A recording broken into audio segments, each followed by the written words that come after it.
Thank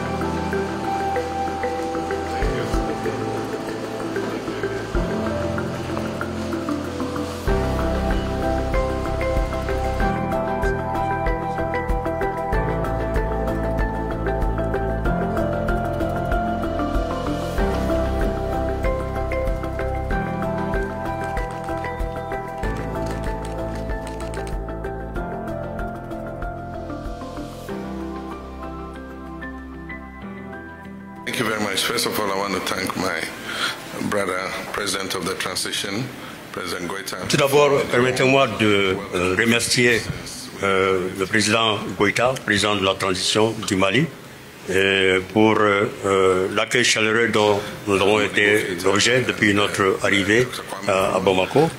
Et vous savez tous les liens historiques, les relations historiques qui existent si heureusement entre nos deux pays frères, le Ghana et le Mali.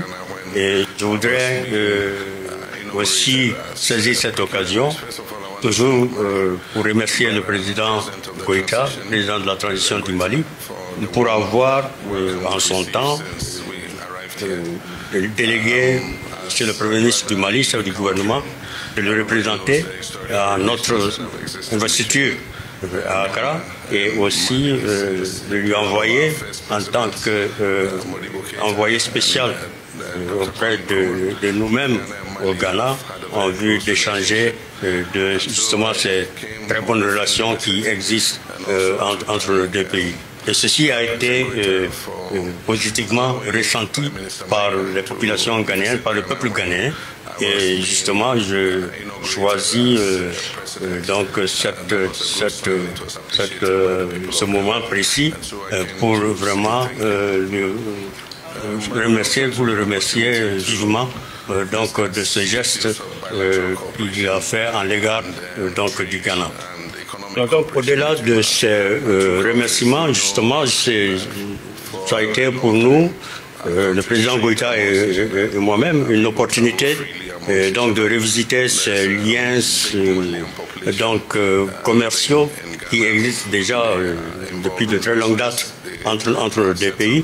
Et comme vous le savez, il existe une forte communauté de Maliens au Ghana, de Maliens qui ont la double nationalité, qui sont aujourd'hui citoyens ghanéens, mais qui participent non seulement à la vie économique du Ghana, mais aussi à la vie économique du Mali. Donc, c'était une opportunité pour nous d'échanger sur ces liens donc de commerce et d'économie qui existent entre les deux pays. Comme vous le savez, il y a eu toujours des mouvements de population et des biens entre nos pays.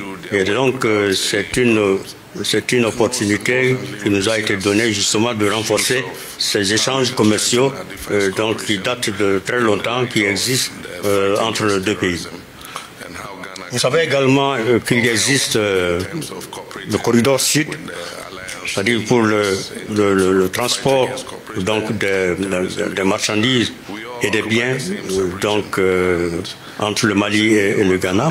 Et ce corridor-là permet justement au Mali, aux opérateurs économiques maliens, d'utiliser les ports, les installations portuaires du Ghana et aussi permettre aux opérateurs économiques ghanéens d'envoyer des produits vers le Mali en prenant ce corridor-là jusqu'au Ghana. Donc nous avons échangé sur cela également afin de voir dans quelle mesure nous pouvons donc faciliter donc le transit donc de marchandises et de biens entre nos deux pays à travers donc ce corridor-là.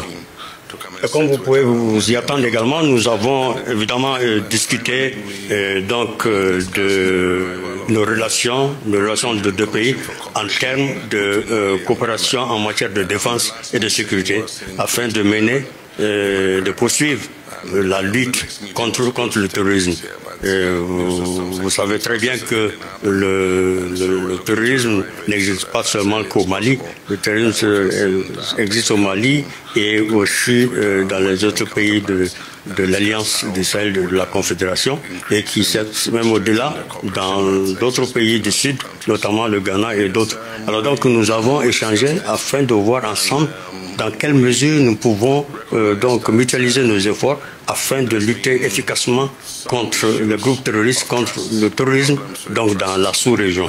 Nous avons aussi parlé de la grande commission mixte de coopération qui existe entre le Ghana et le Mali. Et donc cette grande commission mixte, nous avons regardé, nous avons décidé de la redynamiser parce que la dernière réunion de la commission a été tenue au Ghana en 2011. Donc il s'agira maintenant pour nous de voir les voies et moyens comment redynamiser la grande commission mixte et prochainement lors de sa tenue donc ici au Mali. Naturellement, nous avons discuté donc de ces liens, de ces relations qui peuvent exister entre donc, la Confédération de l'Alliance des États du Sahel et la CEDEAO, prise en tant que regroupement dans la sous-région. Nous avons compris qu'il y a eu donc une sorte de manque de confiance entre les leaders donc de différents regroupements donc de la CEDEAO, de la Confédération de l'Alliance des États du Sahel. Mais je pense que ce manque de confiance doit donc être corrigé et afin qu'il puisse y avoir le respect mutuel entre donc le leadership donc de chacun de ces regroupements au niveau de la sous-région.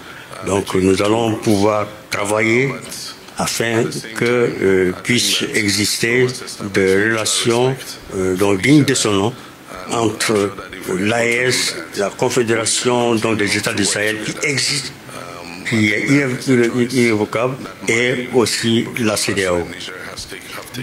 Si vous considérez ainsi, je peux dire que je suis un ancien, parce que j'ai été, en son temps, j'ai été déjà président en exercice de la CEDEAO, et je peux dire également que je suis nouveau, parce que je viens d'être élu président donc, de la République du Ghana.